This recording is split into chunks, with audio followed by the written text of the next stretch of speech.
Assalamualaikum warahmatullahi wabarakatuh. Selamat pagi semuanya. Selamat berjumpa kembali dalam pelajaran Pendidikan Agama Islam dan Budi Pekerti SMP Sultan Agung Sayegan Sleman, Yogyakarta. Pada kesempatan kali ini kita akan membahas tentang Nabi Muhammad Sallallahu Alaihi Wasallam yang kami beri judul Selamat datang wahai Nabiku kekasih Allah Subhanahu wa Ta'ala.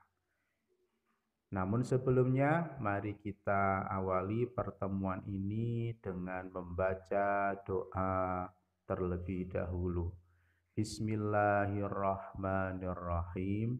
Raditu billahi robba wa bil islami dina wa bi Muhammadin nabiyya wa rasula rabbi zidni ilma warzuqni fahma amin ya rabbal alamin. Baik, mari kita lanjutkan kembali.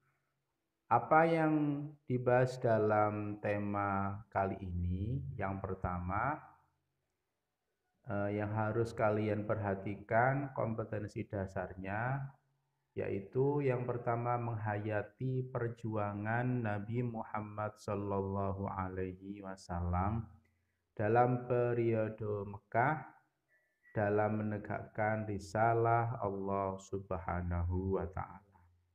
Yang kedua, meneladani perjuangan Nabi Muhammad Sallallahu Alaihi Wasallam periode Mekah. Dan yang ketiga, memahami sejarah perjuangan Nabi Muhammad Sallallahu Alaihi Wasallam pada periode Mekah. Dan yang terakhir, menyajikan strategi perjuangan yang dilakukan Nabi Muhammad Sallallahu Alaihi Wasallam pada periode Mekah. Ini KD-nya yang akan kita bahas dalam tema kali ini. Ini perenungan untuk kita semuanya. Tahukah kalian bahwa sebelum hadir di muka bumi, Nabi Muhammad SAW sudah dikabarkan oleh Allah Subhanahu wa Ta'ala kepada nabi-nabi sebelumnya sebagai sosok manusia yang memiliki sifat-sifat mulia.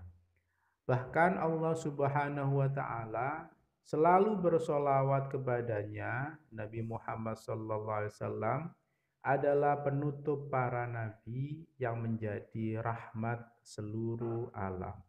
Jadi ini adalah sebagai petunjuk bagi kita semuanya bahwa Nabi Muhammad adalah nabi yang punya keistimewaan dibanding nabi-nabi yang lain. Bahkan Allah sendiri bersolawat kepadanya. Ini menunjukkan kita sebagai umatnya harus lebih banyak membaca sholawat kepada Nabi Muhammad Sallallahu Alaihi Wasallam. Ia adalah manusia utusan Allah yang kepadanya umat manusia memohon syafaat. Tidak satupun makhluk yang mencapai kesempurnaan yang dicapai Nabi Muhammad Sallallahu Alaihi Wasallam. Sejak kecil ia telah memperlihatkan ketulusan, kejujuran. Dia manusia yang seumur hidupnya tidak pernah berbohong, tidak pernah mengkhianati janji, dan sayang kepada yang miskin. Sungguh beruntung orang yang dapat menjumpainya dan mengikuti ajarannya. Kita sebagai pengikutnya, meskipun tidak menjumpainya, wajib meyakini kebenarannya dan patut menjadikannya teladan dalam kehidupan ini. Ini adalah sebagai motivasi bahwa kita sebagai umatnya Nabi Muhammad harus bisa mencontoh suri tauladan dari Nabi Muhammad dalam kehidupan kita sehari-hari, baik berupa kejujurannya, sayang kepada yang miskin, dan tidak mengkhianati janji, tidak pernah mengkhianati janji, dan sebagainya. Nah, kita lanjutkan. Kehadiran sang kekasih. Yang dimaksud kekasih di sini adalah Nabi Muhammad SAW. Nah, ini yang harus kalian ketahui yang berhubungan dengan pribadi Rasulullah SAW. Yang pertama, kapan Nabi Muhammad dilahirkan? Ada yang tahu? Ya. Siapa nama ayah dan ibunya? Ini juga harus diketahui. Siapa nama pengasuh Nabi Muhammad saat wafat ayahnya? Dan yang terakhir, siapa nama paman dan kakeknya? Kalau ingin tahu, kita lanjutkan slide berikutnya. Kapan Nabi Muhammad dilahirkan? Nabi Muhammad Shallallahu Alaihi Wasallam lahir pada hari Senin 12 Rabiul Awal bertepatan dengan tanggal 20 April 571 Masehi atau bertepatan dengan tahun gajah. Kenapa disebut tahun gajah? Karena pada waktu itu Raja Abroha menyerang Ka'bah, ya, yang bertepatan dengan kelahiran Rasulullah SAW. Makanya disebut dengan tahun gajah karena para tentara Raja Abroha mendatangi Ka'bah dengan menunggang binatang gajah. Siapa nama ayah dan ibunya? Nabi Muhammad SAW lahir dalam keadaan yatim.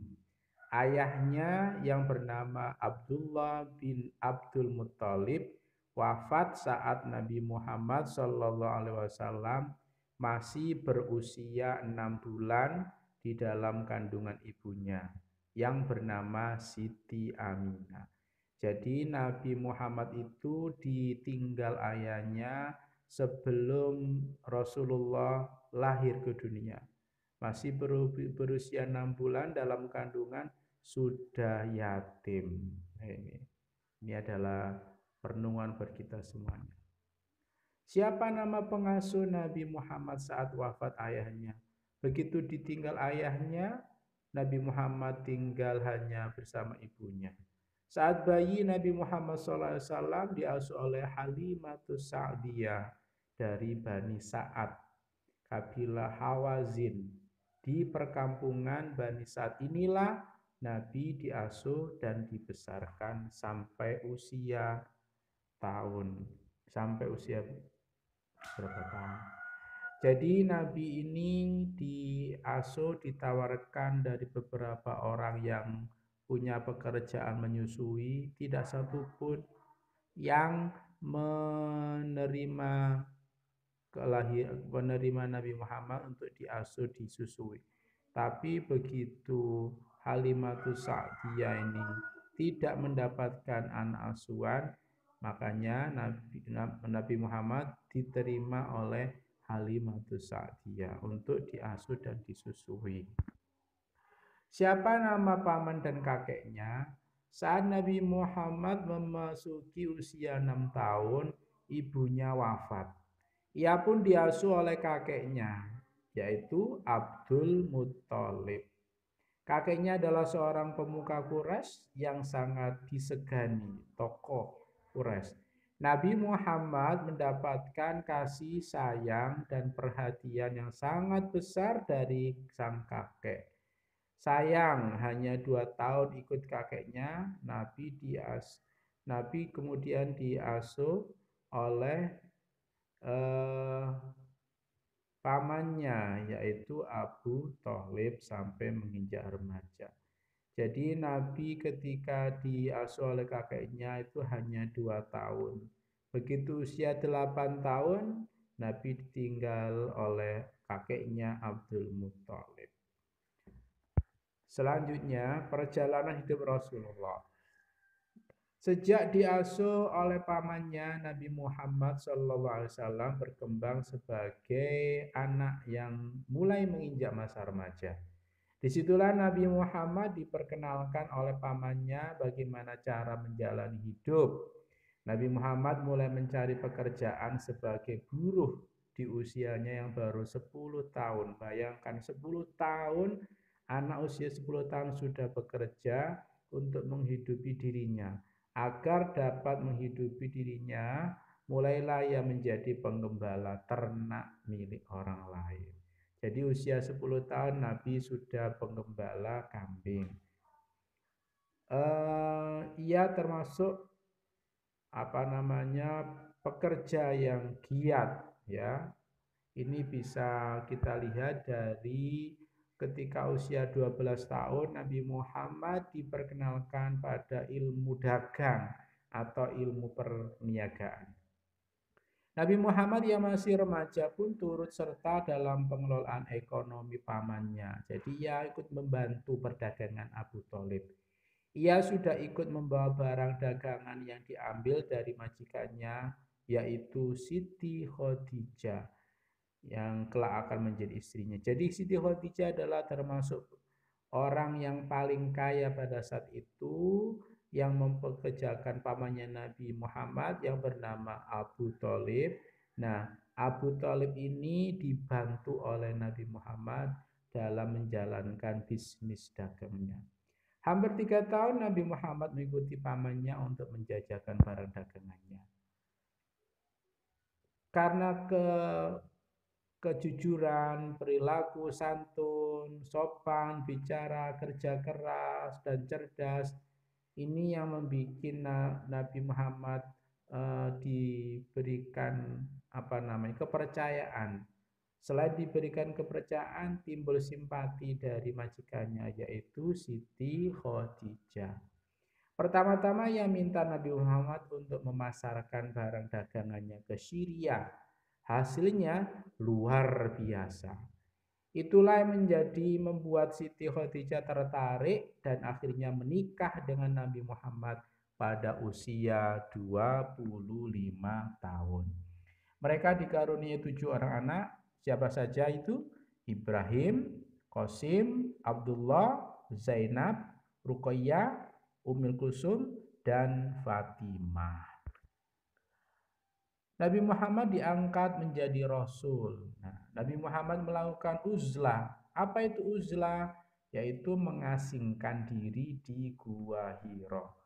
Hal ini dilakukan oleh beliau berkali-kali, maka tepat pada tanggal 17 Ramadan, tahun ke-40 dari kelahiran, usia 40 tahun Nabi, didatangi oleh malaikat Jibril dan menerima wahyu pertama. Apa itu? Surat Al-A'la. Surat ke-96 ayat 1 sampai dengan 5. A'udzu billahi minasyaitonir rajim. Bismillahirrahmanirrahim. Iqra bismi rabbikal ladzi khalaq. Khalaqal insana min 'alaq. Iqra wa rabbukal akramul ladzi 'allama bil qalam. 'Allamal insana ma lam ya'lam. Ini adalah ayat atau surat Al-Alaq yang turun pertama kali ketika Nabi menerima wahyu. Dakwah Nabi di kota Mekah. Dengan turunnya wahyu yang kedua, yaitu surat Al-Mudaththir, ayat 1 sampai dengan 7, Rasulullah mulai berdakwah secara sembunyi-sembunyi. Nabi mengajak orang-orang terdekat dengannya, tujuannya agar mereka lebih percaya kepada seruannya dan mengikutinya. Tempat yang beliau pilih untuk berdakwah adalah rumah Al-Arqam bin Abil Arqam Al-Akhzumi. Jadi ini adalah tempat untuk berdakwah yang dipilih oleh Nabi Muhammad Sallallahu Alaihi Wasallam. As-sabiqunal awwalun. Apa itu as-sabiqun awwalun? Yaitu orang-orang yang pertama kali memeluk Islam, atau istilahnya disebut dengan as-sabiqunal awwalun. Siapa saja mereka? Yang pertama ada Siti Khadijah yang menjadi istrinya, Abu Bakar As-Siddiq yang menjadi mertuanya dan juga sahabatnya, Ali bin Abi Thalib termasuk paling muda, Zaid bin Harisa, dan Ummu Aiman. Ini adalah 5 orang termasuk dalam kategori as-sabiqunal awwalun.